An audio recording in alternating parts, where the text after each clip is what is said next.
Hello everybody, Marlene, aka Snow Gardener 307. Happy Friday. Because it is Friday, we are here for Back to the Basics. Today we are going to do an update to Charlotte's budget. We've been following along with her this month. We're also going to talk about emergency fund and sinking funds. So let's go ahead and hop into it. Wake up, today's gonna be a good day. Wake up, today's gonna be a good day. I want to give a huge thank you to Sharla for opening up her financial situation for me as well as all of you guys here. I am so hopeful, as is Sharla, that this can help somebody in their budget. If you are not familiar with Sharla's budget, I do recommend you go back and you watch the very first one because they dug themselves into a hole, as do many of us. Myself, over 5 years ago, I had almost $50,000 in credit card debt as a single mom of 2. So been there, done that. Hope to never go back to that again. So Sharla went ahead and gave me an update for the past 2 weeks. So for the paycheck date of July 11th, her notes are very minimal on this one, and we're going to go through one thing that she did that wasn't on budget was she took advantage of a promotion that was offered to her by Walmart, and this is for her Walmart Plus. She has been paying $14 a month for Walmart Plus. So if we add that up, 14 times 12, that equals $168 a year. She got a promotion from Walmart for $49 for the year. So that was a no-brainer. I'm super excited that she did take advantage of that. However, she didn't have the $49 in her budget. She made it work. We're going to talk about it. We're going to walk our way through her budget. And then she said it was a tight week, but they made it work. And she stayed under the $100 budget for food, which is unbelievable because, you guys, food is so expensive. And so week 2 for paycheck for July 11th went fairly well. So let's go ahead and talk about Sharla's budget. So I have got her paycheck to paycheck budget sheet right here. She emailed this to me. I'm going to kind of sit on this side. So over here, I can put her budget up here for you guys to see. Now, one thing you are going to notice is that she is above on some things, she's under on some things, and that is the way a budget generally goes. So we've got budget column and we've got actual column. For pay days and savings, we're up 72 cents. So not a huge difference either way. And then she's got her bills here. So she's got water, Hulu, electric, Walmart Plus, and car. And then she's written in Walmart annual. So this is where she took advantage of the Walmart annual. So of course she had $14 already for her budget for Walmart Plus. And so she actually only ended up needing an extra $35. So by doing this, it made her be $16.75 over. Then we jump up to the next section. So we kind of go up here. And if you look at my budget sheet, it says sinking funds. That is not actually accurate for what Sharla's using it for right now, because she has a unique situation where she has so many credit card payments and so many pay in 4 payments due that we couldn't fit them all where we needed to. So we use the sinking fund section right now for that. And then I do want to let you guys know that I did have a math mistake here myself. So I believe what happened was I had added everything up and then I had moved something onto another column and I forgot to correct it. But so you see here, she's got Wayfair 1, 2, and 3 that are all due on the 11th, Walmart due on the 11th, and Chase number 6, and Amazon due on the 12th. So she paid all of these exactly what they needed to be paid, and we did pay off Chase number 6. So another pay in 4 paid off. So that's amazing. So $208.94 is where she's at. And because of my addition mistake, it is helping her get back where she needs to be because I had that addition mistake. So she has $180.26 left over.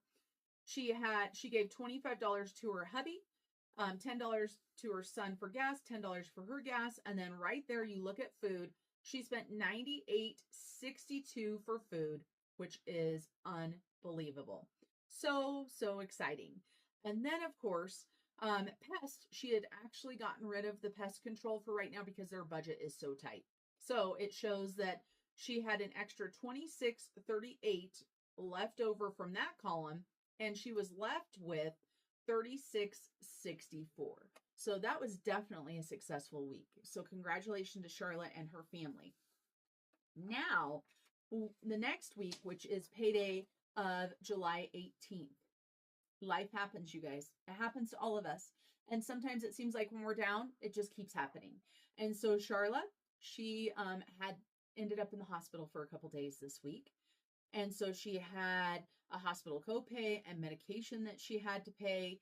And so she kind of moved things around a little bit to see what they could do. And so I'm going to go ahead again, put her budget right up here so you can see this one looks quite a bit different. And hopefully you guys can see this one. It is a little bit blurry and kind of zoomed in. But one of the things that you're going to notice up at the top is that we have one paycheck that is over the budgeted amount, but we have another paycheck that is short. So for pay, we are actually $166 short compared to what we budgeted for. So not a great start, but it does happen. So the mortgage right here, I had said they needed to put $1,400 aside for the mortgage. Due to other things, Sharla took $840 and put it aside for that. Then they've got their son's car payment that they paid. Then we've got that copay for the hospital right there of $500 and medication for $62. This meant that she was at $1,702 instead of $1,700. But of course, the leftover is quite a bit different because of the shortage on the paycheck. So that was, she's now $168.03 short. Then we're going to go up and across. And here is where I'm telling you guys, right? Like this column here is where we have all of those pay in fours and credit card payments. So we had budgeted that there would be $913.87. No such luck. There was actually $745.84. So she paid Walmart, Wayfair 1, 2, and 3, and those were all due on the 18th, as was Chase 2, 3, and 4. And the good thing is, you guys, Chase number 2 is now paid off. Credit card payment to Merrick on the 20th. Credit 1, first credit card, a $30 payment 21st. Chase credit card, $40 payment. Amazon credit card, $29 payment. And then we have Wayfair again. So we've got 1, 2, and 3. And then we've got Walmart. This was a pay in 4, $95.61, but that's paid off, you guys. Whew, thank goodness that one's gone. And Amazon pay in 4, $30.54, paid off. And then Kohl's, $30. So she paid everything like it needed to go. And our first goal for Sharla was to pay all of the bills that need to be paid and to catch up on things she was behind on. Sharla was 2 months behind on her car payment and 3 months behind on cell phones and internet. So that's where we started. And so that leaves her $203.95, which is a pretty big chunk to be short, right? We're close to what? We're close to $170 short. And so she gave her hubby $25, her son $20, $10 gas for her. Her husband went grocery shopping because she was in the hospital. So he went over budget on the food. And so he spent $147. So they were $47 over. Sharla stopped the pest control. She stopped the lawn. And she canceled her weight loss appointment and the meds for the month. And so because she did all of those cancellations at the end, she did come in on budget with cutting those things out and changing the mortgage amount from $1,400 down to $840. She was able to absorb the hospital, the medication, along with the shortage for her check. So not an amazing week, right? But we're not here for amazing. We're not here for perfection. We are not here because life is perfect and we have enough money to pay our bills every single week. There are so many people in the United States, in the world, that are in the same boat as Sharla. And so what we're going to have to do is, we're now short for the mortgage for the 1st. They do have a paycheck on the 1st. And so we're going to have to move that budget around however we can to get the mortgage paid, because again, top priority, let's pay our bills that are due. And then of course the other thing is that they are catching up on the AT&T bill and her car payment. So she has a big balloon payment that's due. Actually today is their payday, the 25th. And so she has a big AT&T bill that's due today. And so this month and the next month, they're going to be tough, you guys. But I continue to encourage Sharla and her family to, toe the line, to keep going, even though a big, huge detour sign came up. Sharla was able to go around the detour sign, take the detour, and get back on the path where she needed to be. So, talking to Charlotte, one of the things that she has in her email to me was, of course, she had, when we started this thing, she had $400 in savings, and that was it. Well, she used $225 in savings to have enough money for last week's bills. And before that, she had used $100 of an immediate payment for, I believe it was AT&T. So that left her $75 in savings. She uses $75 in savings now. So Sharla now has no savings, and we are still on our journey. This is the toughest part of being at the beginning of a journey for your budget, because you don't want to use the credit cards because you're trying to pay those off. But what happens when something comes up and I barely have money to make ends meet, Marlene, let alone save money to go towards an emergency fund, to go for sinking funds? And this is the reality, you guys. It doesn't have a pretty easy solution. You either need to spend less money or you need to make more money. That is all that you can do to correct the issue. I wish it was easier than that. And I know Sharla is struggling with health problems, and that is not making it any easier. But Sharla is not giving up. She is staying positive. And so, of course, now that we are back on track and paying everything on time, we are going to rebuild her emergency fund. Now, one thing Sharla wanted to talk to me about is she wanted to think about possibly starting sinking funds before doing her debt journey. You guys, I recommend that you do your debt journey before sinking funds. However, doing it the other way is a possibility as well. It's not wrong. It's not the way that I like to suggest things, because the debt is costing you more money every single month.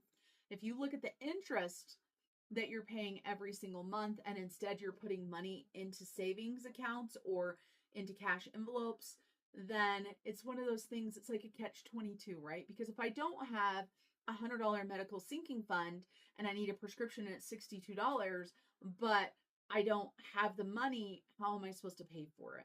And of course, truly, if you have something like that come up, if it's a medication for $62, that is what your emergency fund is for. Medication you need is an emergency. If you want to go get Chick-fil-A, well, I might think that's an emergency. That's not an emergency. And if I don't have money for Chick-fil-A, I don't have money for Chick-fil-A. And so that's the hard thing, is getting them started. So I want to ask you guys, what is your opinion? Help me help Sharla. If you are in a situation similar to what she's in now, or you've been there before, what do you recommend?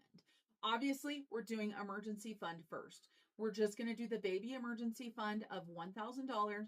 We know that that is not enough to pay for a lot of emergencies, but it can help as she goes through her debt journey, as she gets back on budget, and as she pays her bills on time. So, do you recommend that she get an emergency fund and then either start sinking funds, or do you think she should start her debt journey? Or do you think she should just maybe have 1 or 2 sinking funds to give her that little bit of wiggle room and work on her debt at the same time? Because you guys, budgets are personal. They're all a little bit different. And of course, I know Sharla has been very encouraged by all of the comments that you guys have made, encouraging her. And I know it can be so tough when you don't feel like you have enough money to make ends meet, and then life kicks you in the face, as I say. It happens. It happens to all of us. And some of us seem to be kicked a lot more than others, but it definitely happens. Like I said, though, I did include in my email to Sharla today, asking her, is there any way that you guys can cut a couple other things? There's not much to cut really in their budget now.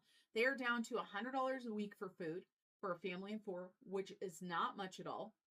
We do have a little bit of spending money and some gas money and stuff, but it's not a large portion.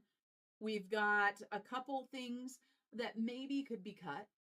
But then I also asked, is there any way that you can make some more money? Like Sharla, for week 1, when her check was short, she made some sourdough bread and made $30 extra that helped her make those ends meet. Can she make some bread? Can she go do DoorDash or something like that? Like in my town, that's not even an option. You guys, we don't have DoorDash. We don't have Uber. We don't have any of those typical side hustles. And I'm not sure if she does either. But I also know with health concerns, that might not be an option. So I did ask her, if her husband can pick up any additional hours or do anything like that, or if they can cut back anywhere else. Like I said, she has already cut so much out this month, to try to get back on track. And so I know it makes it so hard. And I am very hopeful for Sharla for this next week. Let me show you guys what it looks like. I've got it right here. We discussed it when I talked to you guys about what her budget was. So this is her budget sheet here. And I'm just going to hold this one up so I don't have to put it up there. This one is the original. So you can see there's not a lot here, right? There's not a lot here. So we should have $1,400 in income. She's got a balloon payment due to AT&T of $932.12. Ouch. And then a couple $100 going to the mortgage. That leaves her with $268.75 for everything else. So we've got some pay in fours that are due. We've got credit one, credit card number 2, Chase number 3, Chase number 4, and then we've got money for hubby, her son, gas, food, and then we did have pest on here, but we know she has canceled that. So that gives her another $25 in there to maybe get a little bit more food, or maybe put that $25 aside in a medical sinking fund, because I know that was one of her concerns right there. So I have nothing but positive things for Charlotte and her family for working hard and working their way through the last 2 weeks of her budget. All right, you guys, that's it for me today. We will check in with Sharla again. We are going to be setting up her August budget so that we can see how far she's come in a month. I might do a monthly recap so we can see what progress Sharla has made, because she has paid several of the pay in fours off. And of course, she's had short paychecks. So, life happens. All right, everybody, that's it for me. So until I see you guys next time, remember to keep on smiling. Bye, everybody. Step 1, wake up early, gonna rise with the sun. Step 2, get some good, some food in you. Step 3, think real hard about what you wanna be. Step 4, everybody just do you.